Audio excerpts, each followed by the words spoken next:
Instruments Commentary. On the Message from the Blessed Virgin Mary, 4 March 2010. In every communion, let us not forget to say, "My Jesus, I am offering to you this food of yours so that you strengthen the hearts and minds and the will of those brothers and sisters who do not believe in you, who do not want to repent, and those brothers and sisters who continue with that stubbornness are the first who will extend their hand when all the events are happening, one after the other, and there is no time for one country to help another, and the Antichrist and his followers will come with the chip and say, those who want food, medicine, comfort, those who want to be okay and want houses, camping tents, we will give them to you, but you must let this be put on you, the seal. The microchip in the light of scientists. Presently, the chip is being placed underneath the skin. This device counts on a bar code and stores information. It is smaller than a grain of rice. It is covered in a biocompatible glass that protects the electronic system and isolates it so it does not interfere with the blood or bodily fluids and has a lifespan of 50 years. The microchip does not leave visible marks and can only be perceived by touch.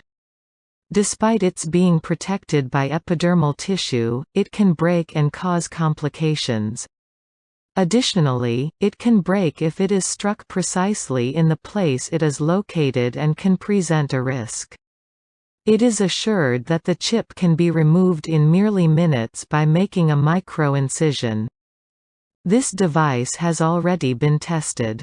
For example, an implantation of a prototype of the chip was injected into a wild bull. A bull that displayed great savagery became passive upon receiving electric impulses through a remote control. This should lead us to question, in what other ways can they manipulate the animals or the human person? Associated benefits according to developers. Medical use – micro-devices that would observe our body continually. Example, to monitor heart rate, measure the accumulation of liquid in the lungs or the amount of exercise a patient does, to control sugar in the blood or detect some abnormality in the body. Another use that is very important for doctors is that it would be possible to quickly obtain crucial information such as identity, blood type and allergies to medications of a patient that is admitted into the emergency room of a medical center. Commercial use – to pay bills, buy clothes, enter a building, use the photocopier, track one's location in case of abduction, track merchandise in case of theft, to know the location of livestock and other domestic animals, to determine the location of people in offices, to track books lent out by libraries, etc. Personal use – to start a motorcycle, a car, enter the house, turn on the computer, etc., by placing one's hand on the reader. It is also being used in athletics. Use in other countries. Epicenter, a firm in Sweden, already uses it and plans for all its employees 700 to have this chip implanted in their body in a few months. Felicio da Costa, owner of one of Epicenter's companies, was one of the first to submit to this procedure. In Mexico it is being used as a measure to decrease the rate of kidnappings. Security companies are the ones in charge of injecting it below the skin with a syringe. Afterwards, a transmitter sends the signal to the receptor that relies on a system of geolocation. Applications also exist that allow the chip's signal to connect to the smartphone so that the monitoring will be in real time. Mexico's Attorney General and senior officials of his staff have received implants of MICROCHIP. This allows them to enter secure areas in their headquarters. Those next on the list to be chipped, reportedly, will be the military and police of the country. In Ecuador it is being used in pets. The chip is placed in their neck, with a 13-digit code. Once inserted, there is no danger of the device moving, because the animal's body takes care of encapsulating it in place.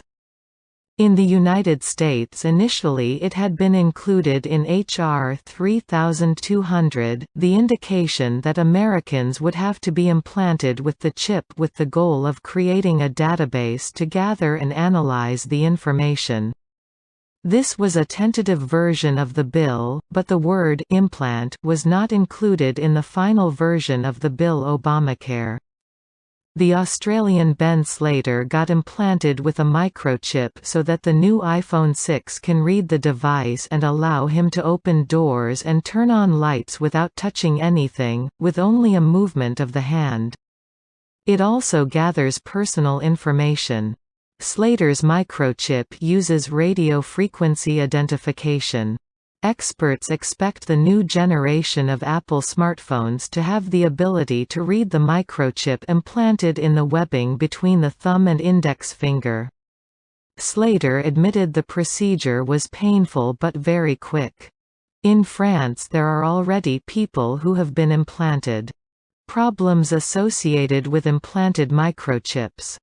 CBN News obtained a letter from the FDA from the manufacturers of MICROCHIP in which it states that the microchip is not completely safe. Moreover, the letter lists the risks to the health of people associated with the use of the device, among them, adverse reactions of the tissue, electronic risks that are MRI incompatible. Applied Digital, the promoter of MICROCHIP, and the Food and Drug Administration denied CBN News the possibility of doing an interview, the objective of which would be to analyze these risks.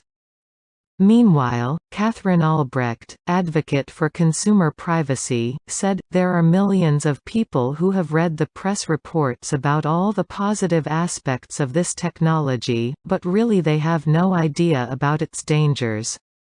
She wrote a book titled, Spychips: How Major Corporations and Government Plan to Track Your Every Move with RFID. In the book she explains there are currently plans in existence from global corporations and from the government of the United States to convert this advanced technology, these spychips, into methods for tracing our daily activities and keep us within reach. Other medical problems associated with these devices also exist. According to the American Veterinary Association, few problems have been reported. The most common problem that has been reported is that the microchip moves from its original site of implantation. Other problems experienced are, the failure of the microchip, the loss of fur, infections, sweating and the formation of tumors with much less frequency. What they argue is that these problems are so infrequent and the benefits for pets are greater so that the risks are worth it. In almost all cases, the malignant tumors, typically sarcomas, arose at the site of implantation and grew to surround and completely envelop the devices.